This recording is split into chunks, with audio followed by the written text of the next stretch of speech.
Spider-Man is one of my favorite fictional characters of all time. I love the story of Spider-Man.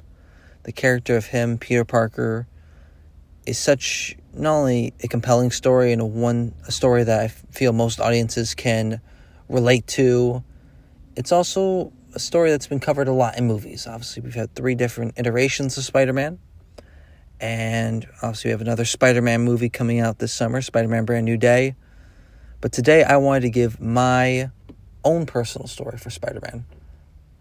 And yeah, if this is a story that interests you, please let me know in the comments what you think of my story. And without further ado, let's get right into it. For the title of the show, I decided to go with Spider-Man Beneath the Web. And now going into the summary, Spider-Man Beneath the Web is a grounded, character-driven crime drama that explores Peter Parker's early years as Spider-Man through a more darker lens. The series focuses on responsibility, loss, corruption, and the emotional cost of protecting a city that constantly demands more from the people trying to save it. Instead of presenting Spider-Man as a constant spectacle, the show builds the world slowly, focusing on Peter Parker, the person, more than Spider-Man. And while Spider-Man is very active and obviously plays a very pivotal role in the show, I felt that for the first season in establishing this character, it's important for us to really understand Peter Parker more and get more of the human side of Spider-Man. And with that better understanding of Peter Parker and his whole story that most of us do know, even though this will be a little different, I feel understanding this version will help us get a better understanding of our version of Spider-Man. Now delving into our Peter Parker, as I was stating before, our Peter Parker and Spider-Man. For my version of Peter Parker, he is 22 years old, freshly graduated from college, trying to figure out how to build a real adult life while carrying the weight of being Spider-Man. He lives in a cramped, messy apartment. Classic Spider-Man, reminds him of his life. He's just barely struggling kind of to hold on at times, but always has a good attitude, even though, for a lot of people in a situation probably would feel different. But regardless, very classic Spider-Man stuff. He's got the sticky notes around the apartment to remind him of unfinished things and his things he has to do. And the main thing that drives Peter, though, this story, I think, bringing it back to classic Spider-Man, is he's driven by the loss of his Uncle Ben, who multiple times he has memories throughout the season and story. As Uncle Ben for Peter obviously represents his moral center and the origin of the promises he lives by. Peter doesn't view Spider-Man as being a gift or a destiny. He views it as a responsibility he cannot abandon. Even when the city becomes exhausting and the cost of heroism grows, he keeps going because he knows what it feels like to lose somebody. And there are definitely aspects he enjoys of being Spider-Man. But the reason why he is Spider-Man is because he knows it's his responsibility to do so.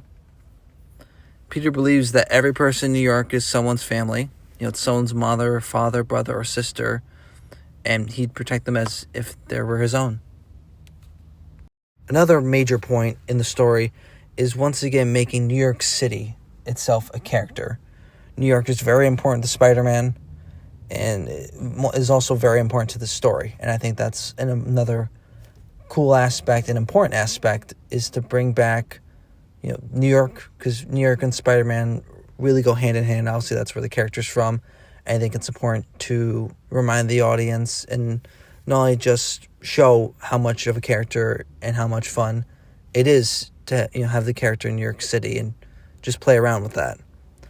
And then getting into the main reason too why bringing it back to New York City is Oscorp, which is another thing that's kind of been a little bit lacking from the more recent movies and just is so important to the character of Spider-Man. And that is, Oscorp and specifically Norman Osborn. Running parallel to the criminal underworld in the story, which we'll delve into as well, Oscorp is led by Norman Osborn. Norman represents a different kind of power, corporate influence that operates behind closed doors. Norman is manipulative, strategic, and always is several moves ahead of everybody. Norman's relationship also with his son Harry also plays a major role in the story, as Harry struggles to live up to his father's expectations while trying to maintain his friendship with Peter, and the love interest of the story will be Gwen Stacy, as Oscorp and specifically Norman Osborn will delve in more too as the series hopefully goes on and the story goes on. But for this main season, you'll kind of see the seeds of his planning behind the scenes and how he really is kind of control of everything. And another cool aspect of having Oscorp back in the story is while they will not be the main villains of this season, we'll kind of be doing some setting up where we'll have Dr. Otto Octavius and Dr. Kirk Connors. They'll both be in a little bit of the story, hopefully a few episodes. Not a huge part in season 1, but kind of teasing a little bit of these characters and their coming up. And it's kind of laying the groundwork for that.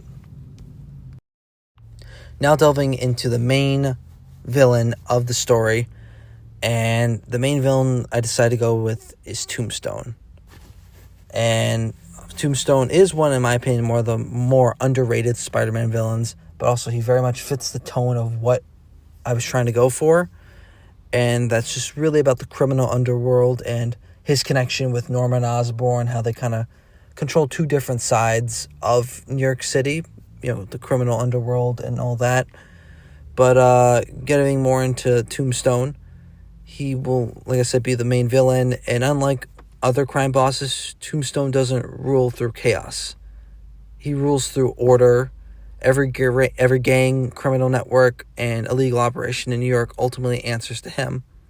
And politicians fear him, businesses quietly accommodate him, and anyone who challenges him, their authority disappears. Tombstone operates with cold efficiency. His presence, throughout the story demonstrates the power. Doesn't need to be a spectacle. It's just his control over everyone. And it's kind of just his presence is always felt in the room and just throughout the story. And along with that, some of the side villains we'll have in the story, they're kind of more his goons that, help him do his bidding, will be Electro and Sandman. And as Spider-Man begins to interfere with these operations throughout the story, Tombstone slowly recognizes Peter, Spider-Man, as a threat. And their conflict just continues to grow and brew throughout the season. Another thing before I get into the cast and the whole characters of the story, I wanted to say another important aspect of the story for me is delving into Peter Parker more, and when doing so, I think delving into Peter Parker and his stint and his job at the Daily Bugle. As throughout comics and some of the Spider-Man iterations, mostly the Raimi movies, and throughout TV shows, we've really seen the Daily Bugle, but as of recent years, I really feel the lack of the presence of the Daily Bugle. And the Daily Bugle is very much an important part of Spider-Man's character and the characters there. So definitely in the story, the Daily Bugle will play a huge role. We'll have J. Jonah Jameson, Robbie Robertson, Betty Brant, Ned Leeds, Ben Urich, and Glory Grant. Just some of the characters. I think obviously these characters we know, some of them less know, but I think regardless, I think it's definitely important to reintroduce these characters and reintroduce the story of the Daily Bugle. Now delving into all the characters that are in Spider-Man Beneath the Web, and starting with the obvious one, Spider-Man Peter Parker, I do not have a current casting choice, as I've looked into it a little bit, but realistically, when coming to Spider-Man Peter Parker, as of at least right now, I think it's obviously just best to go with an unknown actor. And so that's all I have right now. For Gwen Stacy, I thought Emma Myers would definitely bring an interesting and, she's a good actress. I think she could definitely add a lot to Gwen Stacy, though she will have a very tough act to follow, obviously, following Emma Stone, who was amazing as Gwen Stacy. Another important character, Harry Osborn, I believe will be played by Asher Angel. Obviously, he was in the Shazam movies, and I think he can do a really good job with this character. For Norman Osborn, I decided to go with Damian Lewis. I think he can really bring a lot to Norman Osborn. And like I said, it's hard to top William Dafoe, which that's obviously who he'll be compared to immediately.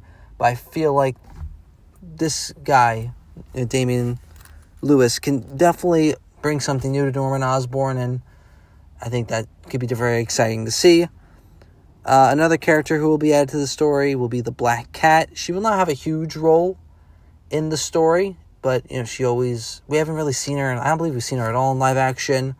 And she's always a side character that I think is never overly important to the story, but brings her own uniqueness to the story, and that'll be Felicia Hardy, Black Cat, and I think that'll be played by Naomi Scott. Dr. Otto Octavius will be another one. I talked obviously earlier. Dr. Otto Octavius and Dr. Kirk Connors will both be in the story, but we're not going to get Doc Ock or the Lizard in this. We'll just be kind of seeing their characters as they evolve. And for Dr. Otto Octavius, I have Billy Crudup. I'm not 100% sure how to pronounce that. I may have pronounced that wrong, so my bad. For Dr. Curtis Connors, I have Alexander Skarsgård. And for Aunt May, obviously she plays a huge role in the story, and I went with Amy Ryan. Now getting into the villains, starting with Lonnie Linking. Now delving into the villains, Tombstone will be played by Michael J. White. Electro by Brandon Pereira, and Sandman by Scott Eastwood. And then delving into the Daily Bugle, J. Jonah Jameson obviously was a little bit tricky to cast just because of what J.K. Simmons has done with the character, but a guy who I think is an extremely underrated actor and could definitely bring a lot to the role. Clancy Brown. Then for Robbie Robertson, I decided to go with Delroy Lindo. For Betty Brant, Alexa Demie. For Ned Leeds, Josh Andres Rivera. For Ben Urch, I have Stephen McKinley Henderson. And then for Glory Grant, Amber Stevens West. And then for Captain George Stacy, who will be another character in the story, will be played by Dennis Quaid. And then the final thing I'll cover for this video is Season 1, all the titles of all the episodes. And I won't lie, I had a lot of fun thinking about these titles and stuff like that. So, anyways, getting into Episode 1 will be titled Responsibility. Episode 2 will be titled The Voice of the Bugle. Episode 3 will be Shadow on the Skyline. Episode 4 will be titled Under Pressure. Episode 5 will be titled The Cost of Truth. Episode 6 will be titled What Remains Unseen. Episode 7, Cracks in the Mask. Episode 8, King of the Shadows. This will obviously be a very Norman Osborn-centric episode. That's all I'll say on that so far. And Episode 9, The Weight of the World. And then Episode 10, Under the City's Webs. All these titles do serve a big purpose in the story and kind of give a little bit of a hint of where each episode will go. And that's going to do it for today's video. If you enjoyed this video, please leave a like, of course, as I said before, and subscribe to the channel.